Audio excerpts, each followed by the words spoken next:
Sa loob ng marangal at tahimik na silid, nakaupo si Dam Seyong, habang hawak ang isang nakalatag na kasulatan. Sa seryoso at matigas na tono ay nagtanong siya kung ilan at aling mga samahan at angkan na ang nakahanda at nakatigil sa kanilang pwesto. Nakaharap ng tiyak na tindig, at sumagot si Wu Yihan, ang pinuno ng Qingcheng sect. Isa-isa niyang binanggit ang mga pangalan, ang Ma sect, Kang clan, Diankang sect, Huangbo sect, Moyong sect, at ang kanyang sariling samahan at Qingcheng sect ay pawang nakahanda na at nakatigil sa utos, ngunit idinugtong din niya ang mahalagang detalye. Ang Shaolin at Wudang sect ay hindi pa nagbigay ng anumang sagot at pagsang-ayon sa kanilang plano. Ipinahayag ni Dam Seyong ang kanyang pagkadismaya, sinabi niyang nakalulungkot ito sapagkat ang Shaolin clan at Wudang clan ang may pinakamaraming lokasyon sa mga lalawigan ng Henan clan at Hubei clan, mga lugar na napakahalaga sa kanilang layunin. Gayunpaman ay hindi siya nagpatalo at nagpasya na gagamitin na lamang nila ang mga sangay at lokasyon ng mismong alyansa, tiniyak niyang sapat at kakayanin na ito para sa kanilang kailangan. Nagbigay ng tagubilin si Wu Yihan, sinabi niyang kapag natapos na ang lahat ng gawain at paghahanda sa ibang mga rehiyon, maaari na nilang ilipat at ituon ng buo ang lahat ng kanilang puwersa at pansin sa nasabing mga lugar.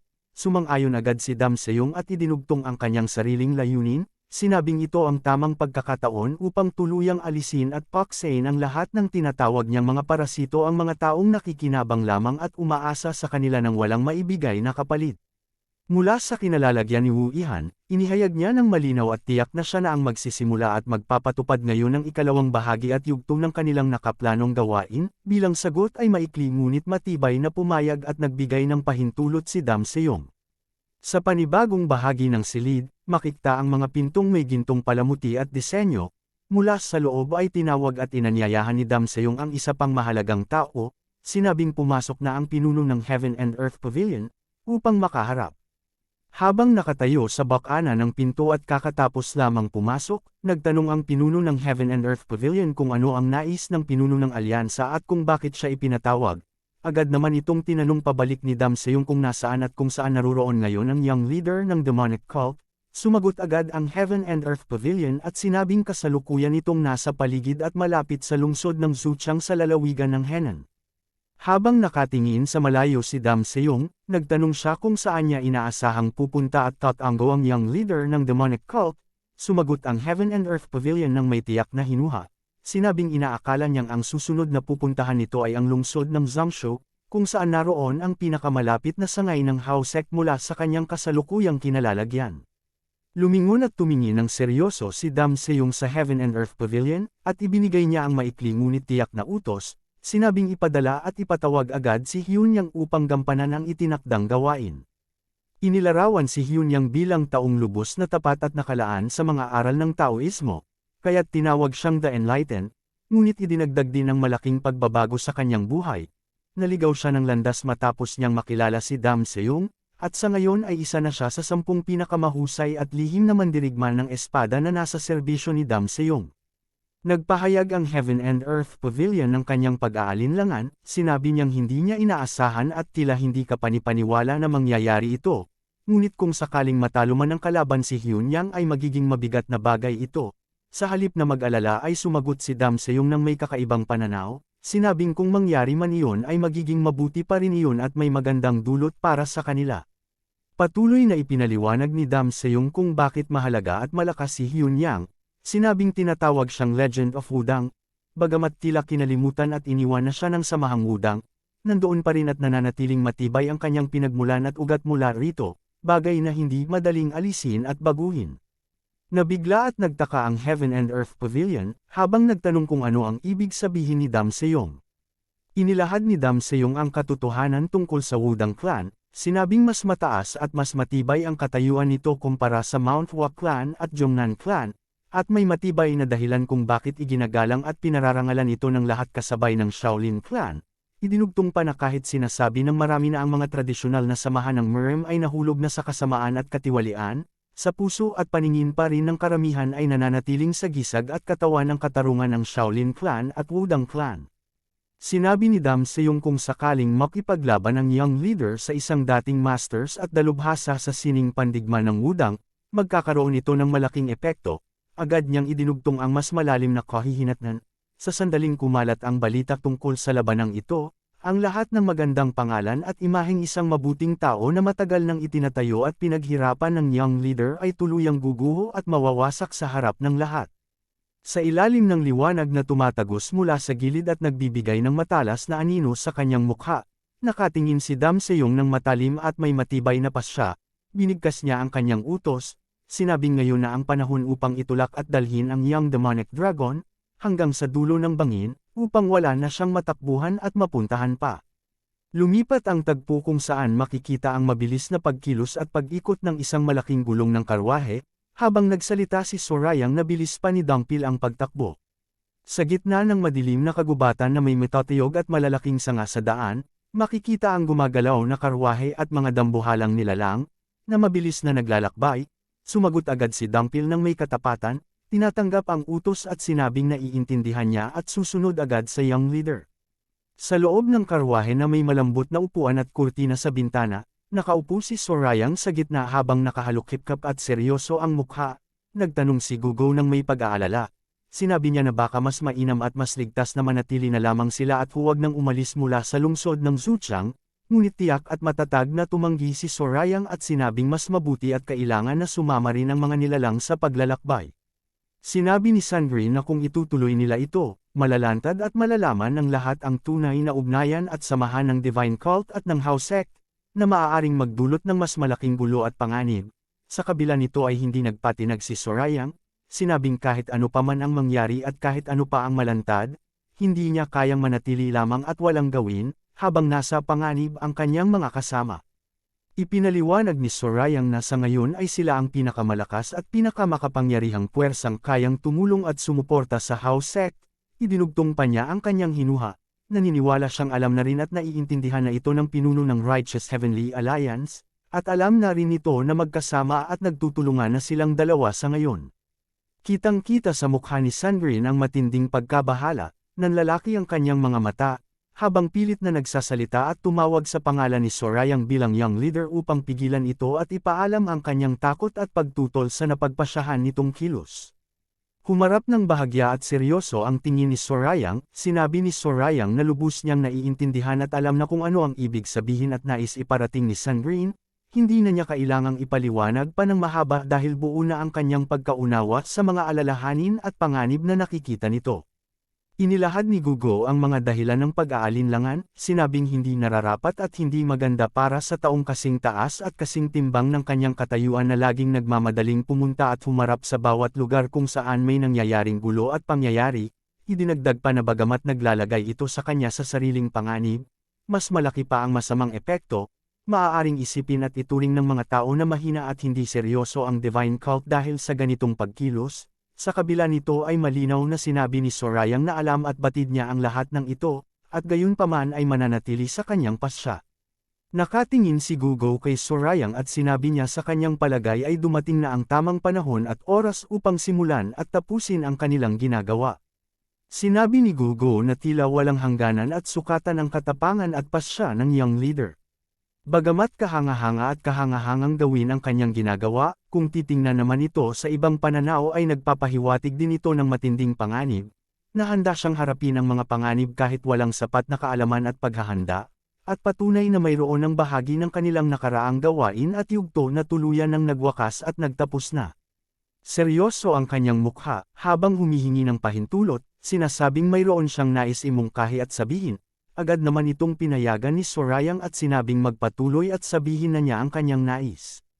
Inilahad ni Gugo ang kanyang mungkahi, sinabing pagkatapos na matapos at maayos ang kasalukuyang gawain, kailangan niyang makipagkita at makipag-usap sa pinuno ng Righteous Heavenly Alliance. Idinugtong pa niya ang kanyang mungkahi na hindi kailangang ang mismong pinuno ng Righteous Heavenly Alliance ang makaharap. Sinabing maaari ring maging ang pinuno ng Shaolin Clan at ng Udang Sect ang makipag-ugnayan, lalo pa niyang nilinaw ang layunin. Ang kailangan lamang ay makipag-ugnayan sa sinumang may sapat na kapangyarihan at impluensya, mga taong kayang yugyugan ang buong mundo sa pamamagitan lamang ng isang salita at simpleng galaw ng kamay, upang mapagtibay ang kanilang katayuan at ugnayan.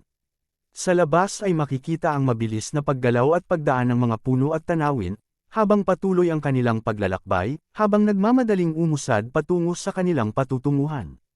Habang nakahalukip-kap ang kanyang braso, inamin ni Sorayang at sinabing tama ang sinabi ni Gugo, na naintindihan na niya na wala ng saysay at kabuluhan ang pagkilos ng walang tiyak na direksyon at pag-iingat, at kailangan na nilang baguhin ang kanyang paraan ng pagkilos.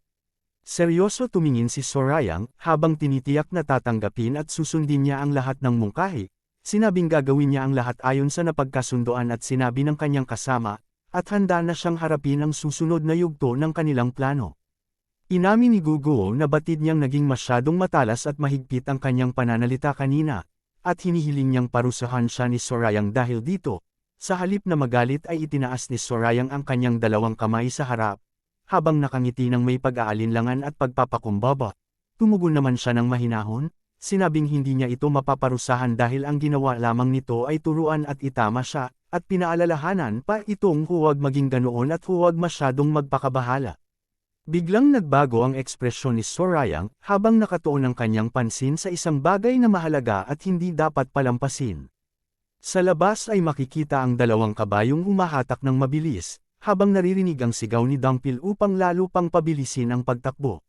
Sa labas ay biglang napahinto si Dangpil sa kanyang nakita sa kanyang harapan at nagulat, tila hindi niya inaasahan ang pangyayari, kaya't napabulalas siya ng pagtataka at pagtatanong kung ano ang ibig sabihin nito. Sa kanyang harapan na tanawin ng madilim at malamig na gubat na puno at nakatayong sanga ng puno, makikita ang isang figurang nakasuot ng puting kasuotan at itim na sombrero, nakatayo ng matatag, habang pinagmamasdan ang paparating na karwahe na mabilis na dumadaan sa ilalim ng anino ng mga puno. Mula sa kanyang kasuotan ay makikita ang sagisag ng yin at yang, simbolo ng samahang kinabibilangan niya, habang inilalahad ng figure ang kanyang natuklasan, sinabi niyang iyon na ang hinahanap nilang karwahe na sakay ng kanilang kalaban. Ipinakilala ang taong ito, si Hyun Yang mula sa Wudang Sect, habang hinahawakan ang kanyang balbas at seryoso ang tingin, sinabi niyang damang-dama niya ang malakas at masamang hininga ng demonic chi na nagmumula sa karwahe. Lumipat ang tanawin sa matarik na kabundukan at isang tradisyonal na gusali sa gitna ng malamig at maulap na kapaligiran, dumating ang mabilis na ulat, malakas at puno ng pagmamadali ang boses ng tagapagbalita, na sinasabing ang mga rehiyon ng Sichuan Club, Henan Clan, Hubei Clan, at Shandong Clan ay sabay-sabay na inatake ng pinagsamang puwersa ng 9 sects at 5 clans. Idinugtong pa nito ang mabigat na bilang, halos 3 ng kanilang mga kasamahan sa mga nasabing lugar ay napatay na, at malaki ang inaasahan nilang posibilidad na ang iba pang sangay at tanggulan sa ibang dako ay aatakihin din sa lalong madaling panahon. Dahil sa tindi ng galit at pagkabigla, buong lakas na ibinagsak ni Gang Yachi ang kanyang kamao sa mesa, dahilan ng pagkawatak-watek, habang humahagibis ang mga pira-piraso sa paligid, kasabay ng matalas na sigaw ng pagkainis at puot sa kanyang narinig. Seryoso at matalim ang tingin ni Gang Yache, habang nagtanong kung gaano karami at gaano kalawak ang alam at nalalaman ng kanilang mga kalaban tungkol sa kanilang mga plano at lihim, mahinahon ngunit tiyak na sumagot ang tauhan at sinabing tinatayang nasa 60% na ng kabuuan ang nalalaman at natuklasan na nito. Ipinaliwanag pa niya na inaasahan nilang hindi na darami pa ang pinsala, dahil agad nilang itinago ang lahat ng mahahalagang bagay at tumakas palayo sa sandaling sumalakay ang kalaban. Ngunit hindi nakampan si Gang Yachi at sinabing kahit paano ay panandalian lamang ito, dahil tiyak na darating din ang panahong matutuklasan at matatagpuan pa rin ng mga ito ang lahat ng kanilang itinatago. Matinding galit ang makikita sa mukha ni Gang Yachi, habang sinabi niya na walang pag-aalinlangan, ang lahat ng ito ay gawa at plano ng pinuno ng Righteous Heavenly Alliance, siya ang nasa likod ng lahat ng paglusob at panganib na kanilang kinakaharap ngayon. Nagpahayag ng pagkabahala si Gang Yachi, na sinabing kung totoo ngang siya ang may gawa nito, nasa matinding panganib at alanganin ang buhay at kaligtasan ng kanilang young leader. Ngunit sinabi niya na hindi iyon ang bagay na talagang ikinagugulat at inaalala niya. Sa halip, ang kanyang tunay na tanong at pag-usisa ay nakatuon sa kung anong uri ng lason ang ginamit ng kalaban, at kung sinong mga tao at pangkat ang kanilang ginamit at inutusan upang isagawa ang mga ganitong gawain. Seryoso at tiyak ang mukha ng tauhan, habang inilalahad na mayroon siyang hinuha at ideya kung sino ang may gawa nito. Ipinaliwanag niyang napakabihira lamang ng mga taong may kakayahang magpalipat-lipat sa maraming tanggulan at basehan, magnakaw ng mahahalagang impormasyon, at sabay na ibunyag at ipakalat ang mga ito sa iba nang hindi nahuhuli at natutunton agad. Humarap naman si Gang Yachi, habang nakataas ang kanyang kamay at tila nagdaragdag ng paliwanag, habang sinasabing tama ito, maliban na lamang kung ang mga taong gumawa ay dating mamamatay tao at nasa ganitong uri ng gawain at larangan noon pa man, idinugtong pa niya ang kanyang iniisip, kung hindi ang Assassin King, na matagal nang namatay, ang may gawa nito, walang ibang mapagbibintang ang naiwan pa. Ngunit biglang siyang may naalala na ikinagulat niya, binanggit niya ang pangalan ng tunay na may sala, ito ay walang iba kundi ang Formless Temple. Ipinaliwanag niya na ang Formless Temple ay isang maalamat na organisasyon na kilala bilang pinakamahusay sa lahat ng uri ng lihim na gawain, mula sa pagpasok at paglusob ng palihim, paghahanap ng mga espesyaliya, pagpatay, hanggang sa pagkalat at paglalantad ng mga lihim at impormasyon ng iba. Sinabi ng tauhan na walang pag-aalinlangan, tiyak na ito ay gawa ng Kang Brothers, ang mga pinuno at namumuno sa Formless Temple. Inulit at binanggit naman ni Gang Yachi ang pangalang ito ng mabagal at seryoso, tila inaalala ang kanilang kapangyarihan at kasikatan. Kasabay nito ay mahigpit niyang kinuyam ang kanyang kamao, habang iniisip ang katotohanan ay sinabi niyang kung totoo ngang sila ang nasa likod nito. Walang pagtatakang maituturing silang mga henyo sa kanilang larangan.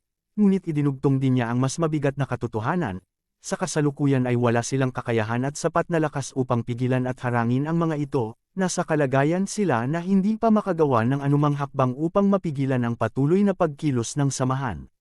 Malinaw na sinasabing nagbago na ang kanyang orihinal na plano, agad namang yumuko ng bahagya ang tauhan, nagpakita ng paggalang at kahandaang sumunod, at sinabing handa siyang tumanggap at isagawa anumang utos na ibibigay sa kanya. Nagbigay ng tiyak at mabigat na utos si Gang Yachi, sinabing isara at itigil agad ang lahat ng sangay at tanggulan ng kanilang samahan, labis na nagulat at nagtaka ang tauhan, nanlalaki ang kanyang mga mata, habang parang hindi naintindihan at hindi makapaniwala sa narinig kaya't napabulalas siya ng pagtataka. Muling tumingin ng seryoso si Gang Yachi, ipinaliwanag niya ang buong sukat ng hakbang, sinabing ang buong house sect ay magsasara ng lahat ng pinto at gawain sa loob ng isang buong taon.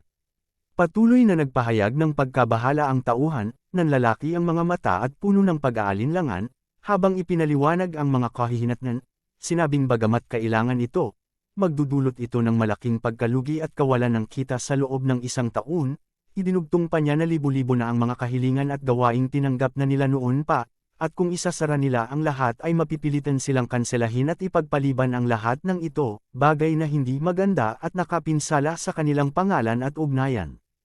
Ipinaliwanag ni Gang Yachi na wala na silang ibang mapagpipilian, sinabing kung magpapatuloy sila sa dati, lalo lamang dadami at lalala ang pinsalang matatamo nila, habang tumatagal ang panahon, kaya't kailangan nilang gawin ito, idinagdag pa niya ang lihim na dahilan. Ang Righteous Heavenly Alliance ay mapipilitan ding itigil ang kanilang mga paglusob at atake dahil sa kanilang sariling imahe at pangalan, hindi nila kayang ituloy ang pananakit sa isang samahang sarado at walang kalaban-laban. Habang nakatalikod na si Gang Yachi at handa nang umalis, inutusan niya ang kanyang tauhan na iparating din ang buong desisyon at pangyayari sa kanilang young leader, dahil tiyak at tinitiyak niyang patungo na rin ito ngayon sa kanilang kinalalagyan. Habang nakatingin sa likuran ni Gang Yachi ay makikita ang tauhan na may halong pag-aalaala sa kanyang mukha, habang tinatanggap ang bilin. Nagtanong nang may pagmamadali ang tauhan kung ano naman ang gagawin at susunod na hakbang na gagawin ni Gang Yachi matapos ang lahat ng napagkasunduan. Malinaw niyang sinasabi na siya mismo ang tatapos at magwawakas ng lahat ng gulo at panganib na kanilang kinakaharap ngayon. Habang idinidikit ang palad sa pintuan na kahoy at gumagawa ng mahinang tunog sa bawat pagdampi, ipinaliwanag niya ang kanyang inaasahan, sinabing sa sandaling kumalat at malaman ng lahat ang balita tungkol sa pagsasara ng kanilang samahan, ang mga pangkat ng Orthodox Murem ay mapipilitang itigil ang kanilang mga paglusob, kahit pa sa harap lamang ng publiko, dahil sa pangangailangang panatilihin ang kanilang imahe. Ngunit idinagdag din niya ang mas malalim na pag-aalaala. Kung susubukan pa rin nilang salakayin sila sa ibang lihim at hindi tapat na paraan, magbabago ang buong kalagayan at magiging mas mapanganib ang lahat. Binanggit pa niya ang katotohanan kahit ang pinuno ng Steel Blood Fortress at ang namumuno sa Divine Cult ay walang kakayahang tumulong at lutisin ang ganitong suliranin para sa kanila, kaya't walang ibang aasahan kundi ang sariling pagsisikap. Sa pintuan ng silid na nakabukas at humahantong sa gabing tanawin, humahakbang na si Gang Yachi palabas ng may diin. umiihip ang hangin sa kanyang damit, habang buong tapang at tiyak na sinasabing kailangan niyang makipagkita ng harapan sa pinuno ng Righteous Heavenly Alliance at tapusin niya ito ng mag-isa. Lumipat ang tagpo sa ilalim ng madilim at malamig na langit, makikita ang mga matitigas na sanga ng mga puno sa gubat, habang dahan-daang bumabagsak ang maliliit na piraso ng hamog sa hangin, tahimik at walang ibang tunog kundi ang lagaslas ng hangin na humahampas sa mga sanga at lupa. Mahigpit nang hinawakan ni Dumpil ang kanyang espada, habang narinig ang tunog ng paghahanda at paghihigpit ng hawak. Sa gitna ng gubat sa malakas na hangin sa kanilang harapan, nakatayo si Dumpil, habang humaharap sa taong nakasuot ng puting damit at itim na sombrero. Siya ay si Hunyang mula sa Wudang Sect, na nakatayo ng tahimik at matatag sa kanyang harapan, puno ng pagkamangha ang nasa isip ni Dumpil, habang kinikilala at sinasabing ang taong ito ay isang ganap na martial master, isa sa pinakamahuhusay at makapangyarihang mandirigma.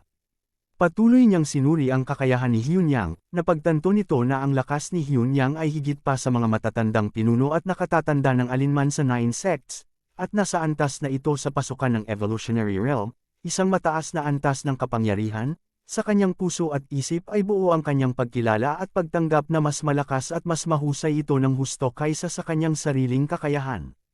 Kasabay nito ay narinig at nakita ang paghakbang ng paa sa matigas na sahig, may kasamang tunog ng pagdampi at pag-usad.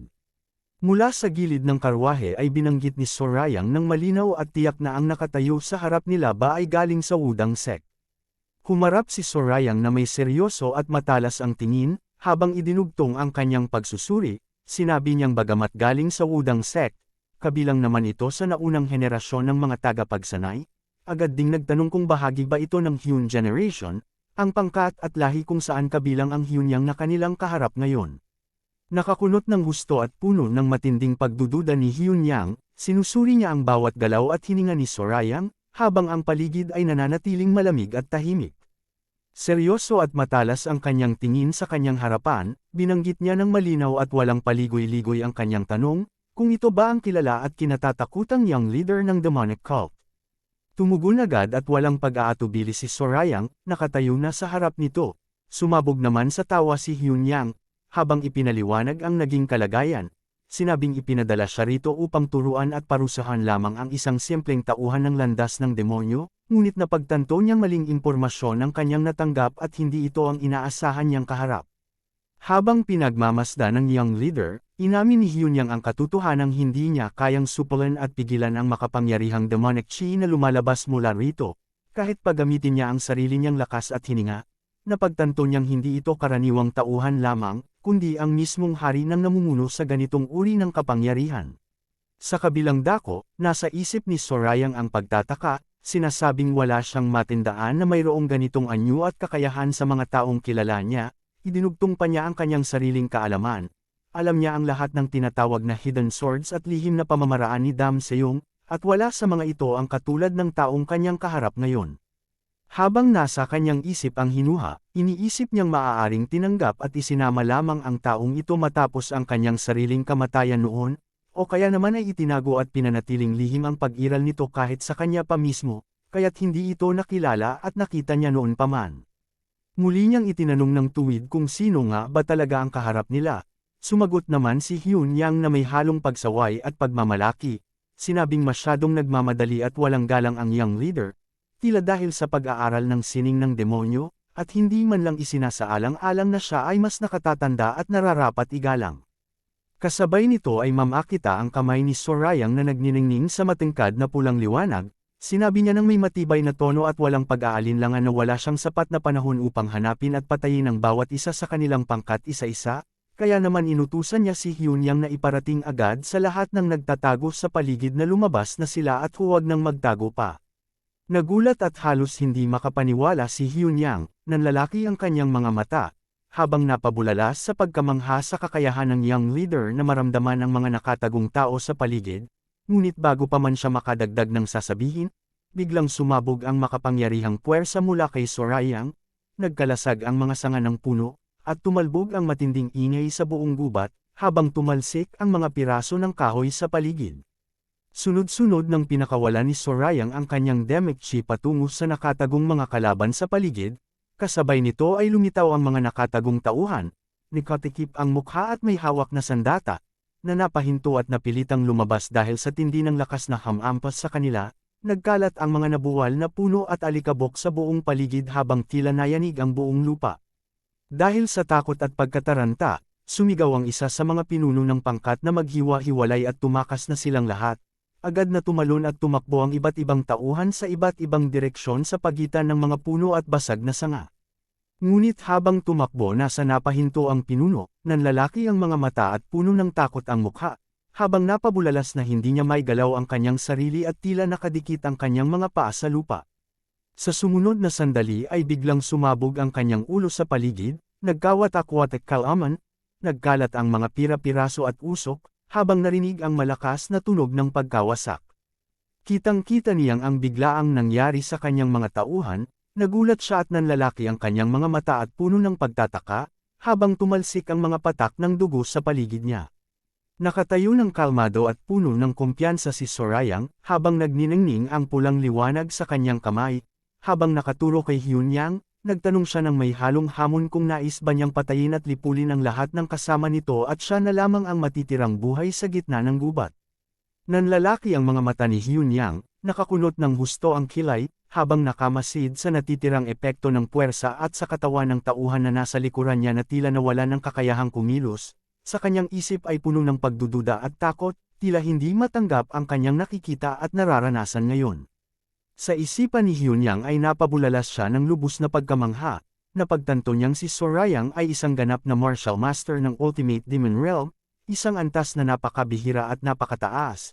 Sa ganitong murang edad pa lamang, bagay na tila hindi kailanman naisip at inaasahan ng sinuman. Sa kanyang isip ay buo ang kanyang hatol, sinasabing ang demonic cult ay nagpalaki at naghubog ng isang tunay na halimaw, napakalakas at napakapanganib na nilalang na hindi karaniwang makakaharap ng sinuman. Sa ibang bahagi ng gubat kung saan medyo mas tahimik pa, nanlalaki ang mga mata ni Gugo at puno ng pagtataka. Habang tinatanong niya si Dumpil kung ano nga ba ang nangyayari at bakit ganito ang bigat at gulo sa paligid, si Dumpil naman ay hindi agad makasagot dahil sa tindi ng pangyayari. Humarap si Dumpil kay Gugo at ipinaliwanag ng malinaw ang nakita at napansin. Sinabing may isang wudang Daoist na humaharang at pumipigil sa kanilang daan. Idinugtong pa niya ang mas nakababahalang ulat. Mayroon ding humigit kumulang 20 dalubhasa at first-rate martial masters na nakatago sa malapit at nakapaligid sa kanila, bagay na lalong nagpapataas ng panganib at pangamba sa kanilang kalagayan. Sa pagkarinig ng pangalang wudang, napahinto at lalong kumunat ang noo ni Gugo, may patak ng pawis na damaloy sa kanyang pisngi. Habang nasa kanyang isip ang matinding pag-iingat, sinasabing hindi sila dapat at hindi nila pwedeng simulan at pasukin ang anumang labanan at gulo laban sa wudang sect. Batid niyang malaki at makapangyarihan ang samahang ito, at ang pakikipaglaban dito ay magdadala lamang ng mas malaking kapahamakan at pinsala sa kanilang panig. Sinabi ni Sorayang ng malinaw at mahinahon, ipinapaliwanag niya ang dahilan ng kanyang pagharap, na wala siyang handang makipaglaban at makipagbuno sa isang tagasunod ng Daoist ng wudang, kaya naman sinasabi niya ang lahat ng ito at nagbibigay ng babala at paalala kay Hyunyang, habang si Hyunyang ay nananatiling nakatayo at nakamasid, puno ng pagdududa at pag-iingat sa bawat salita ni Sorayang. Habang ang kanyang mga mata ay nagpapakita ng kakaibang katangian, nakatitig siyang ng matalas at walang pag-aalinlangan, buo at matigas ang kanyang tinig, habang inuutos si Hyunyang na umalis na at huwag ng hamarang sa kanyang daan. Sa kabilang dako, nakatayo si Hyunyang ng wudang sect, nakataas ng bahagya ang kanyang kamay, habang nakaharap si Sorayang, at puno ng tunay na pagkamangha at paggalang ang kanyang damdamin. Habang ipinapahayag ang kanyang naging pagsusuri, hinilala niya ang pambihirang lakas at kakayahan ni Sorayang at inamin na kahit gamitin pa niya ang Secret Way of the Immortals, ang pinakamataas at lihim na pamamaraan ng kanyang samahan, ay hindi pa rin niya tiyak kung makatatagal siya pa ng 20 segundo lamang kung makikipaglaban siya sa ganitong kalaban. Dahan-dahan ang hinawakan ni Hyunyang ang kanyang espada, habang narinig ang matalas at malakas na tunog paghahanda. Kasabay nito ay ipinahiwatig niya ang pagbabago ng kanyang pasya at paninindigan, na tila mayroon pa ring bagay na pumipigil sa kanya na basta-basta na lamang sumuko. Nakatayo ng matatag at buong taas si Hyunyang, mula sa kanyang katawan ay lumalabas ang matinding asol na liwanag at hininga sa paligid, habang malinaw na sinabi ang dahilan ng kanyang pagtutol. idinugtong niya na kailangan niyang tuparin ang kanyang tungkulin at gawing karapat-dapat ang kanyang natanggap na gantimpala at pagtitiwala, kaya't hindi siya maaaring umalis lamang dahil sa takot at kahit pagaano kalakas si Sorayang. Sa harap ng ganitong paninindigan, tumugon si Sorayang nang may matalas na tingin at pagtataka. Tinatanong niya kung talagang handa ba si Hunyang na isugaw ang lahat at harapin ang panganib kahit alam na niyang hindi siya makapantay sa lakas niya. Sumagot naman si Hunyang nang may pagmamalaki, sinasabing hindi pa tiyak kung sino sa kanila ang mas malaki ang isinasagawang panganib at alanganin sa sandaling ito, kaya't hindi pa tapos ang lahat. Habang nakatitig ng masinsinan at may bahid ng puot, muling binanggit ni Hunyang ang katotohanang inamin na niya noon pa man na siya ay tunay na nagmula at kabilang sa Wudang sect. Huling nagbitiw ng matinding paalala si Hunyang, nakakunot ng husto ang noo at matalas ang kanyang tingin, habang sinasabing malaya at magagawa ni Sorayang na gamitin at ilabas ang kanyang espada at kapangyarihan kung ito ay handa at ayos lamang sa kanya na sirain at lunurin ang mabuting pangalan at dangal na matagal nang itinatayo at pinahahalagahan ng kanyang sariling samahan. Sa isipan ni Gugo ay malinaw ang kanyang napagtanto, inisip niyang hindi patas ang ginagawa ni Hunyang dahil ginagamit nito ang kanyang pagiging bahagi ng Wudang sect bilang pananggalang at sandata upang harangan at pigilan ang young leader. Idinugtong pa niya ang mas malalim na pag-unawa. Batid niyang sa sandaling magkaroon ng gulo at madamay ang Wudang sa labanan, ang mga samahan ng Orthodox Murim sects at iba pang angkan na dating nakataguyod sa young leader ay agad na magbabago ng panig at paninindigan, dahil alam nilang napakalaki at makapangyarihan ang impluensya at kapangyarihan ng Wudang sa buong lupain. Lumapit ng bahagya at nagpakita ng pag-aalala si Gugi, nakakunot ang noo at may patak ng pawis na dumadaloy sa kanyang pisngi, habang ipinapahayag ang kanyang mungkahi. Sinabi niyang sa tingin niya ay mas makabubuti at mas ligtas kung otres na lamang sila at huwag nang ituloy ang pagharap, at hiniling niya ito ng may paggalang sa young leader, habang nakatingin ng may pag-asa at pangamba sa kanyang mukha. Nagtataka at nagpapahayag ng kawalan ng pagpapahalaga sa sinabing banta ni Hunyang, sinabi ni Sorayang tila hindi mahalaga sa kanya ang kanyang imahe at dangal, at binanggit pa ang kanyang matibay na paniniwalang mas madali at mas mabilis masira ang pangalan at dangal ng isang tao kaysa sa pagkasunog ng isang piraso ng papel. Habang mahigpit niyang kinuyam ang kanyang mga kamao at nagniningning sa matingkad na pulang liwanag ng kanyang kapangyarihan, ipinaliwanag niya ang kanyang pananaw. Sinabi niyang mali ang akala ni Hunyang na ang sandata at lakas ng young leader ay ang kanyang sining ng pakikipaglaban at ang mga taong sumusuporta sa kanya. Sa halip, ang tunay na kahinaan at pagkakamali ni Hunyang ay ang kawalan nito ng tamang pag-unawa at maling haka-haka na nagmamalasakit at nagpapahalaga ang young lord sa kanyang sariling imahe at pangalan. Biglang hamampas ang matinding puwersa at alon ng pulang enerhiya mula kay Sorayang, bumagsak ang mga tipak ng lupa sa paligid, nagkalat ang mga alikabok at usok, habang nakatayo siya ng matatag sa gitna nito, buo at matapang ang kanyang tinig, habang sinasabing nagkamali ng paghuhusga si Hunyang sa kanyang pagkatao at layunin. Dahil sa biglaang pagkilos at paglabas ng matinding kapangyarihan, napabulalas sa takot at pagmamadali si Gugo at nanlalaki ang mga mata, habang tinatawag ang young leader at sinasabing huwag niyang ituloy ang gagawin, puno ng pangamba na baka ito ang maging simulan ng hindi na maibabalik na labanan at mas malaking gulo. Sa kabilang panig, kitang-kita sa mukha ni Hunyang ang matinding gulat, nakakunot ng husto ang noo, nanlalaki ang mga mata, tila naramdaman at naintindihan niya na ang young leader ay hindi katulad ng inaakala niyang madaling pigilan at mapayapa lamang sa pamamagitan ng pagbabante sa pangalan at dangal ng samahan. Sa gitna ng malakas na ihip ng hangin, biglang sumulpot si Sorayang sa harapan na mabilis na sinalubong si Hunyang na hindi na nakapag-react sa mabilis ng pangyayari. Kasabay nito ay sinalubong ni Hunyang si Sorayang sa kanyang harapan, habang mabilis na itinaas ang kanyang espada patungo kay Sorayang at buong lakas na sumigaw. Kasabay nito ay nagkaroon ng matinding banggaan ng puwersa sa gitna ng gubat, lumabas ang matalas at maningning na asul na liwanag at alon ng chi, habang nagkawatak-watik at nagkabiyak ang lupa sa ilalim, nagkalat ang mga tipak ng lupa, at alikabok sa buong paligid, habang narinig ang malakas na ugong at tunog ng pagkabasag, sa gitna ng liwanag ay makikita ang dalawang figure na nagtutunggali ng lakas. Dahil sa lakas ng kapangyarihan nagbanggaan, biglang na lamang nayanig ang buong gubat sa lakas ng puwersang lumalabas mula sa nagtutunggalyang panig.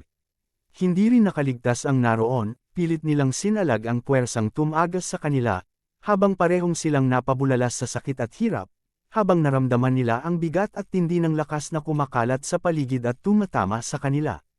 Sa kabila ng malakas ataking pinakawan ni Hyunyang, napigilan lamang ni Sorayang at mahigpit na sinalo ang talam sa kanyang mga kamay, habang tumutulo ang dugo mula sa kanyang palad. Sa gitna ng nagkabiyak na lupa at nagkalat na mga bato, nakita si Hyunyang na puno ng matinding pagkamangha at hindi makapaniwala. Sa kanyang isip ay malinaw niyang napagtanto. Inisip niyang hindi kapanipaniwala ang ginawa ni Sorayang, na nagawang hawakan at pigilan ang matalas na talam gamit lamang ang sariling kamay kahit pa ito ay puno ng makapangyarihang Taiji Cord Chi. Nanlalaki ng husto ang kanyang mga mata, habang nakakunot ang kanyang noo sa tindi ng pagsisikap, habang pilit niyang hinahatak at binubunot ang hawak na espada ngunit hindi ito kumikilos kahit kaunti, sa kanyang isipan ay sinabi niya na hindi niya maalis at mahugat ang kanyang sandata mula sa pwesto nito. Sa kabilang panig, nakatayo ng matatag at puno ng puot at kumpiyansa si Sorayang, habang mahigpit na hawak ang espada. Sa kanyang mukha ay makikita ang matalas at hamon na tingin, at sa kanyang sinabi ay ininsulto at pinaalalahanan niya si Hyunyang, sinasabing dapat sana ay sinuri at alamin muna niya kung gaano siya kalupit at katapang bago niya pinag-aralan ang kanyang kalagayan at sinubukang harapin siya, at tinawag pa niya siyang mga hanggal sa kanilang pagkakamali. Kasabay nito ay dahan-dahan lumabas ang itim na alon ng chi na umiikot sa paligid ng kanyang kamay at patungo sa sandata. Habang tumitig ng diretsyo at walang pag-aalinlangan kay Hyunyang, sa kanyang huling salita ay binigyan niya ito ng matinding paalala, sinasabing kung nais pa rin itong tuparin ang tungkulin at gawing karapat-dapat ang kanyang natanggap na gantimpala at bayad, kailangan na lamang niyang gawin ito sa kabilang buhay at sa impyerno. Sa gitna ng madilim at magulong paligid kung saan humahampas ang malakas na ihip ng hangin at kumikislap ang mga kislap ng chi, tumindig ng mataas si Sorayang, habang pinalalabas ang kanyang pinakamakapangyarihang sining, ang demonic hand of the heavens, na bumabalot sa kanya at sa paligid ng espada ni Hyunyang ng matitinding alon ng itim na liwanag. Biglang sumabog ang lakas at tumama ng buong tindi kay Hyunyang, kitang-kita sa kanyang mukha ang matinding hirap at pagdurusa, habang nanlalaki ng husto ang kanyang mga mata, at sumigaw ng matinding sakit, habang tinatamaan siya ng maraming matatalim na hiwa at puwersa, habang tumalsik ang mga dugo sa paligid. Habang patuloy na humahampas ang puwersa, lalong lumala ang kalagayan ni Hyunyang, kitang-kita ang kanyang pagkalasag at pagkasira sa kanyang katawan, habang unti-unting nawawalan siya ng lakas at anyo. Kasabay nito ay tuluyang nawala sa paningin si Hyunyang sa gitna ng malakas na ugong at ihip ng hangin, habang nanatiling nakatayo si Sorayang ng matatag sa gitna ng wasak na paligid. Mula sa mataas na tanawin ay makikita ang lawak ng pinsala, nagkabiyak at nagkaroon ng malalaking bitek ang buong lupang tinatapakan, habang nakamasid sina Dumpil at Gugo, hindi sila makapaniwala sa tindi ng nangyari. Sa sandaling iyon ay narinig ang malakas at tuloy-tuloy na tunog ng pagbagsak ng mga lupa, nagkalat ang maliliit na piraso at alikabok sa hangin, habang dahan-daang humuhupa ang matinding alon ng chi, nagsisimula ng lumitaw ang katahimikan ngunit nananatiling makapal ang ulap ng alikabok sa buong paligid. Kasabay nito ay binanggit ni Sorayang ang kanilang mga pangalang nila Dumpil at ang titulong ni Gugo bilang Hallmaster Go. Walang pag-aalinlangan at matigas ang kanyang pasya at utos na walang aitit-aire sa mga taong nagtatago at naghihintay lamang sa gilid, at nais niyang matapos ang lahat ng banta at panganib sa sandaling ito. Sa malawak na tanawin ng kabundukan at masukal na kagubatan, kitang-kita ang matinding apoy at makapal na itim na usok na pumapailan lang sa himpapawid, habang may nagtanong kung napatay na ba at naalis na ng lubusan ang lahat ng ebidensya at bakas ng pangyayaring naganap dito. Sa gitna ng matinding init at naglalagablab na apoy na bumabalot sa mga nakahandusay na katawan sa lupa, inamin na ang ginawang pagtatago at pagsunog ay pansamantala lamang at hindi ganap na magtatanggal ng lahat ng bakas. Habang nakatayo si Sorayang harap ng naglalagablab na apoy, hawak ang sandatang may natitira pang liwanag at init ng apoy, kasama ang kanyang dalawang kasamahan na si Dumpil at Gugo sa kanyang likuran. Sinabi niya na ito ang paraan ng pagtatago ng katibayan, at aabutin pa ng mahabang panahon bago malaman at matanggap ng ibang tao ang balita tungkol sa pagkamatay ng kalaban na kanilang hinarap at tinalo. Lumapit si Gugo at sinabing tapos na at natapos na ang lahat ng gawain. Ngunit may halong pagkabahala at pagtutol ang kanyang damdamin, habang idinugtong na hindi dapat at hindi nararapat na gawin at isagawa ang ganitong kalupitan at sukdulan na hakbang. Hindi lumingon si Sorayang, habang nakatayo pa rin sa harap ng apoy, maikli at tahimik lamang niyang sinabing alam niya at batid niyang mabuti ang lahat ng ito. Habang nakatitig sa malayo at nag-iisip ng malalim, inamin ni Sorayang na hindi niya inaasahan at hindi niya akalaing ipapadala ng kalaban ang kanyang mga nakatagong udang Daoist upang harangin at pigilan siya sa pagtulong at pagliligtas sa Haosek. Mula rito ay napagtanto niya na ang mga kasalukuyang sumasalakay at umatake sa Haosek ay walang iba kundi ang pinakamalalakas at pinakamahuhusay na tauhan at hukbo na nasa ilalim ng pamumuno ng Righteous Heavenly Alliance leader. At sa huli ay tiyak at tumpak niyang nakilala at napagtanto na ang tunay na pinagmulan at samahan ng mga ito ay ang Formless Temple. Pinag-iisipan niya ang kabigatan ng ginawa ng Righteous Heavenly Alliance leader, sa kanyang pagsusuri ay napagtanto niya na ang Formless Temple ay hindi isang puwersa at kasangkapan na maaari lamang gamitin at ipagkaloob ng pinuno ng Righteous Heavenly Alliance, sa anumang oras at para lamang sa maliit na dahilan. Idinugtong pa niya ang kanilang pag-aalinlangan.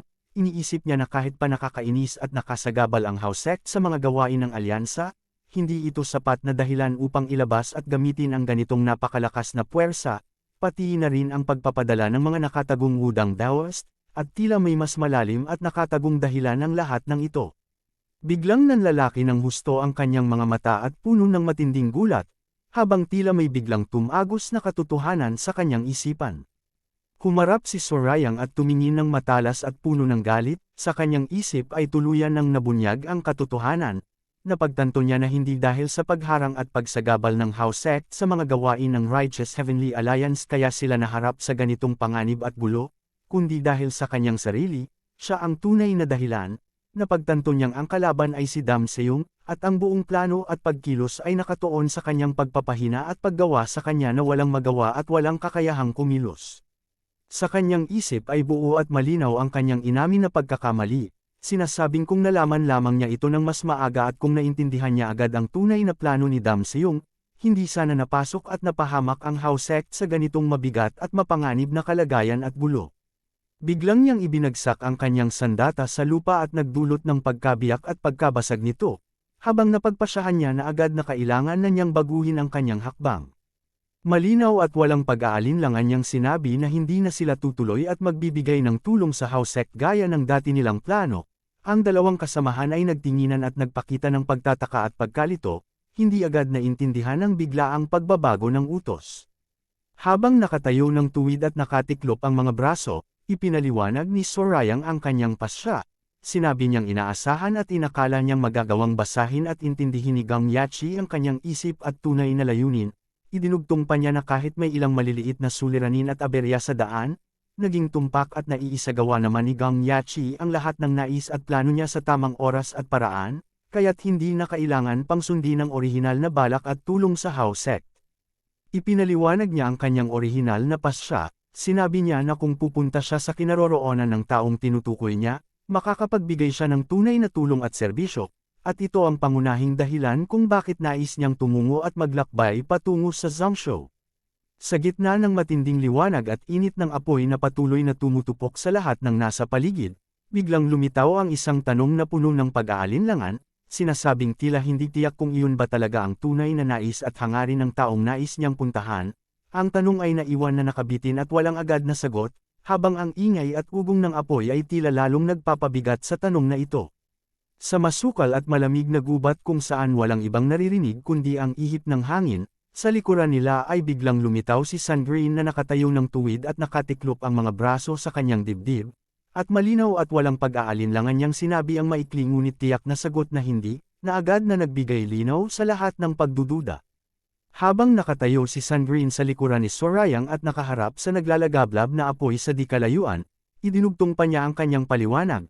Sinabi niyang hindi pa kailanman humingi ng tulong at suporta sa young leader ang taong tinutukoy nila, lalo na at tungkol sa mga pangyayari at suliraning kinakaharap ng Haosek, at agad ding sinang-ayunan at kinilala ni Sorayang ang katotohanan ito bilang tama at totoo.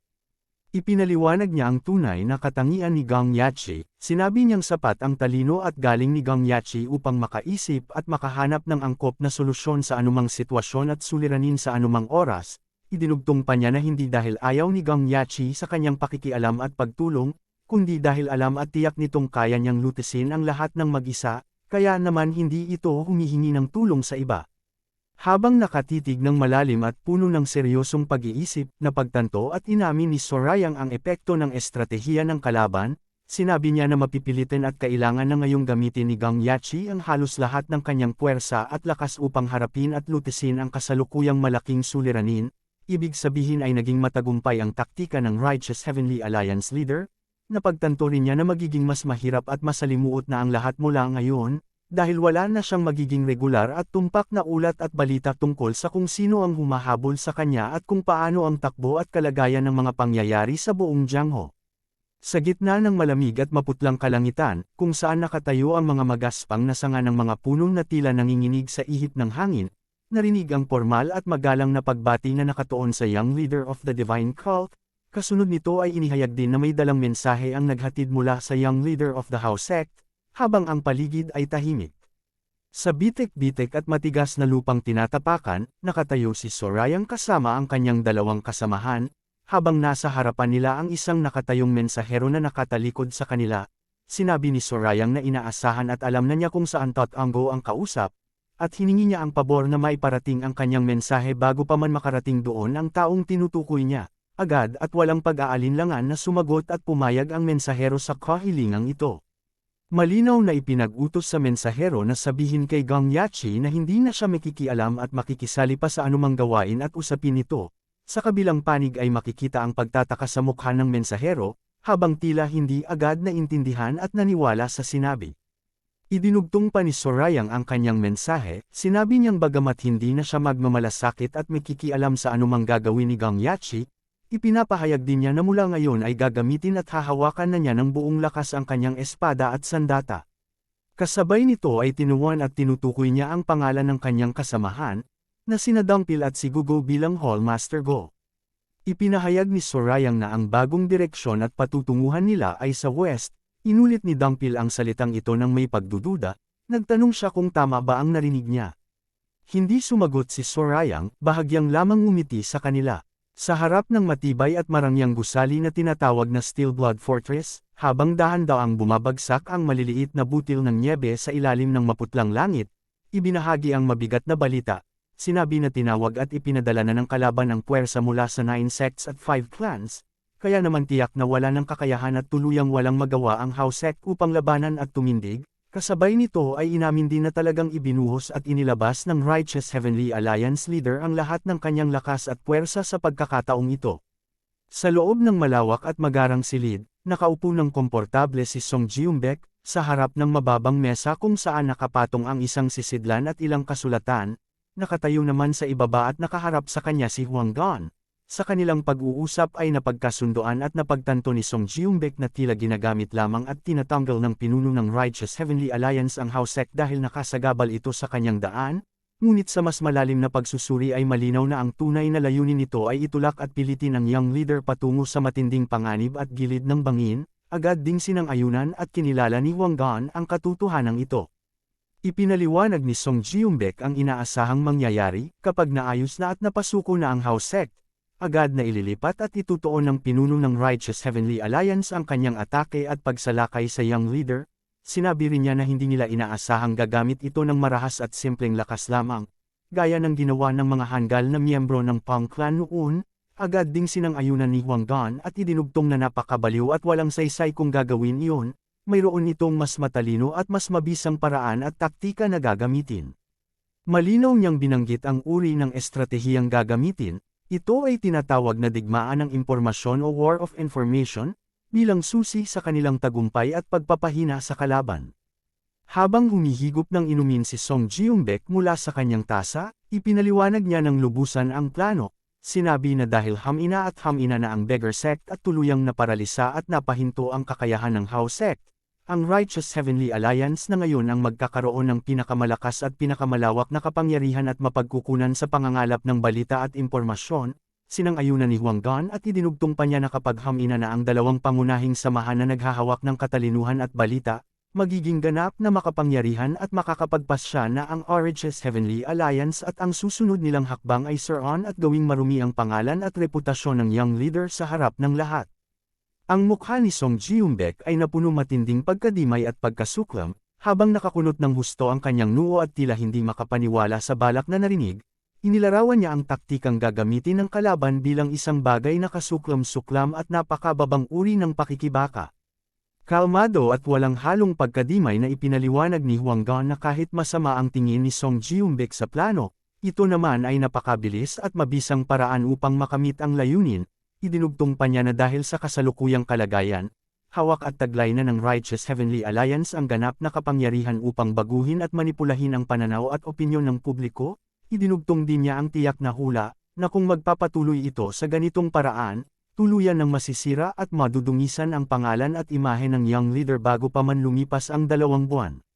Sa gitna ng usapan, maingat na ibinubuhos ni Song Jiumbek ang mainit na tsaa mula tasa, bumubagso ito ng dahan-dahan habang lumilikha ng pino at mainit na singaw, habang sinabi niya na kahit kinikilala ang talino at galing ni Huang Gan, mayroon itong isang bagay na hindi napansin at naisip, agad ding nagtanong at humingi ng paliwanag si Huang Gan upang malaman kung ano ang bagay na ito. Ipinaliwanag ni Song Jiumbek na hindi kailanman magiging sapat at mabisang paraan ang mga gawa-gawang tagpo at imbentong pangyayari upang baguhin, igalaw, o impluwensyahan ang pananaw at opinyon ng publiko. Tumugon ng may pagkilala si Huang Gan, sinasabing batid at alam na rin niya ang katotohanang hindi naman ganoon kabobo at madaling moloko ang karaniwang tao, ngunit idinugtong pa ni Song Jiumbek na higit pa rito, walang ibang bagay na mas nakakatakot, mas matindi, at mas makapangyarihan kaysa sa sariling kagustuhan at kalooban ng mga tao, at ito ang dahilan kung bakit masasabing matatalino, matalas ang isipan, at maingat ang karamihan. Sa labas ng kuta, sa gitna ng masigla at mataong pamilihan kung saan nakasabit ng sunod-sunod at makakapal ang mga pulang parol na nagbibigay kulay sa asul na kalangitan, nakikita ang maraming mamamayan na naglalakad. Sa paglalarawan at pagsusuri rito ay sinabi ni Song Jiumbek na likas na matatalino at may sapat na talino ang mga tao, alam nila ang lahat ng nangyayari sa kanilang paligid, ngunit mayroon silang kapansanan at kahinaan, ang pagiging tamad. Idinugtong pa niya na bagamat batid nila ang katotohanan, masyado nilang itinuturing na mahirap, nakakapagod, at mabigat ang pagsisimula ng pag-aaklas at paglaban, kaya naman mas pinipili na lamang nilang huwag gumawa ng hakbang at hayaan na lamang ang sarili na sumabay at sumunod sa agos at takbo ng mga pangyayari at buhay. Habang mahigpit na hawak ang maliit na tasa sa kanyang kamay, kitang-kita ang pagkabalisa at matinding pagkadimay sa kanyang mukha, nakakunot ang noo at matalas ang tingin. Habang ipinapahayag ang kanyang pananaw, kinilala at tinawag niya ang Righteous Heavenly Alliance leader bilang pinakamalupit, mapanlinlang, at pinakamalakas sa lahat ng kanilang mga kalaban, tulad ng isang nakamamatay na ahas, at inamin din niya na hindi niya moari at mahulaan kung anong uri ng masama at mapanlinlang na paraan at estratehiya ang gagamitin nito upang pilitin at ikulong sa gipit na kalagayan ng young leader. Tinanong ni Huang Gan ng diretsahan kung ano naman ang magiging hakbang at pasya ni Song Jiumbek sa ganitong sitwasyon. Idinugtong pa niya ang tanong kung hayaan lamang ba niyang mangyari ang lahat at tuluyang mapahamak ang young leader, o kung magpapasya siyang tumindig at magbigay ng tulong at suporta sa young leader laban sa kalaban. Sinabi ni Song Jiumbek nang may pagtataka at pagtanggi kung bakit nga ba siya tutulong sa young leader. Idinugtong pa niya ng walang pag-aalinlangan na wala siyang anumang dahilan at batayan upang gawin iyon. Ipinaalala ni Huang Gan kay Song Jiumbek na siya ang pinuno at pinakamatanda sa Unorthodox Murem, at dahil dito ay hindi na kailangan pa ng matibay na dahilan at katwiran bago kumilos at gumawa ng anumang bagay. Sa sagot naman ni Song Jiumbek ay halata ang paggulat, nanlalaki ang kanyang mata at bahagyang nanginginig ang tono ng kanyang tinig, habang tinutulan ang sinabi, sinasabing hindi naman siya ang pinakatunay na halimbawa at sagisag ng gulo at kawalan ng ayos gaya ng akala ng iba, at tila nais pa niyang magsalita ng mas mahaba ngunit napigilan. Kasabay nito ay dumating ang isang tauhan na humihingal at nagmamadali, tinawag niya ng malakas ang pangalan at katayuan ni Song Jiumbek bilang fortress leader, at inihayag na mayroong napakahalaga at kagyat na mensahe na dala. Agad ding nagtanong mula sa loob kung gaano ito kakagyat at kung kanino galing at mula kanino ito nanggaling. Sumagot ang tauhan na hindi nila alam kung sino ang nagpadala at kung saan ito nagmula. Walang tiyak na pinagmulan ang dala nilang balita. Mahigpit at maingat na humahawak sa piraso ng sulat na puno ng magulong sulat, habang binabasa ang nilalaman ay nagsimula siyang tumawa ng mahina at pilit, at pagkatapos ay lalo pang lumakas at hamaba ang kanyang pagtawa. Matapos ang tawa, biglang nagbago ang kanyang mukha, nakakunot ang noo, at halatang hindi makapaniwala, habang patuloy na hawak ang sulat. sinabi niya ng may halong pagtataka kung gaano katapang at kalikot ang taong nasa likod ng mensahe, tinawag itong isang taong lubos na mapangahas at walang takot sa kahit anong bagay. Inilapat ni Song Jiumbek ang palad sa ibabaw ng sulat at nagbigay agad ng mahigpit at mabilis na utos. Iniutos niya na agad na magpalaganap ng sabi-sabi at alingaw sa buong Jongyuan, at binigyang diin na dapat ay ganap na kumalat ito sa loob lamang ng 5 araw. Nakatitig sa kanya ng may pagdududa si Huang Gan at pagtataka, at agad na nagtanong kung anong uri at nilalaman ng sabi-sabi ang nais niyang ipakalat. Sa pagtugon, ipinaliwanag ni Song Jiumbek ang nilalaman ng nais niyang sabi-sabi, isang kwentong tila kahibangan at walang katotohanan, na nagsasabing ang young leader of the Heavenly Demon Divine Cult ay kasalukuyang naglalakbay at patungo upang makipaglaban sa Shaolin sects. Narinig ito ni Huang Gan na nanlalaki ang mata at nakabuka ang bibig dahil sa matinding gulat at hindi makapaniwala sa narinig, hindi niya tiyak kung tama ba ang kanyang narinig at inuulit sa sarili ang salita. Nakatitig ng matalas at may halong paghanga at pagkadimay si Song Jiumbek, sinabi niya na tunay na kapuri-puri at puno ng kaisipan ng taong tinutukoy niya, sinabi nito na kahit sa paglikha ng gulo at kaguluhan ay nagagamit pa rin nito ang kanyang pagiging malikhain at matalas na isipan. Sa ibang tagpo, sa ilalim ng malamig at maputlang kalangitan, nakatayo si Dangpil at si Gugo na nakakunot ang noo at tila naguguluhan habang inuulit ang salitang West ng may pagdududa.